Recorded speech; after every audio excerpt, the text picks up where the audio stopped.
தளபதி 69 தெலுங்கு நடிகர் பாலையாவின் பகவந்த் கேசரி படத்தின் காப்பி என கூறப்பட்டு வந்த நிலையில் அந்த படத்திற்கான ரீமேக் ரைட்ஸ் உரிமையை படக்குழு வாங்கியுள்ளதாக தகவல் வெளியான வண்ணம் உள்ளது.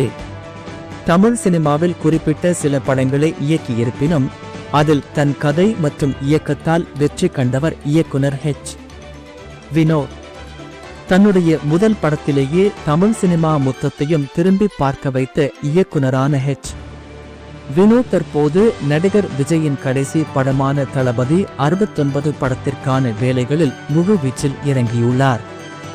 அரசியலில் களமிறங்க உள்ள விஜய் தன் ரசிகர்களை கவர கடைசி படத்தை மிகவும் பார்த்து எடுக்க வேண்டும் என நினைத்த நிலையில் அவர் தெலுங்கு படத்தை ரீமேக் செய்து தமிழில் நடித்து வருவதாக தகவல்கள் வெளியாகி வருகிறது.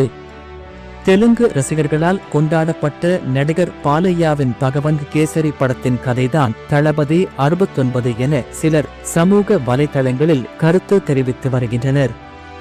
இது படக்குழுவினரிடமிருந்தே வந்த தகவல் என்றும் இதற்காக தளபதி 69 தயாரிப்பு நிறுவனமான KVN புரொடக்ஷன்ஸ் பகவந்த் கேசரி படத்தின் ரீமேக் உரிமையை வாங்கி உள்ளதாகவும் தகவல் வெளியாகியுள்ளது. சதுரங்க வேட்டை என்ற படம் மூலம் தமிழ் சினிமாவிற்கு அறிமுகமானவர் இயக்குனர் வினோத். அப்படத்தை தொடர்ந்து தீரன், அதிகாரம் 1, நேர்கொண்ட பார்வை, வலிமை மற்றும் துணிவு உள்ளிட்ட படங்களை இதுவரை இயக்கியுள்ளார்.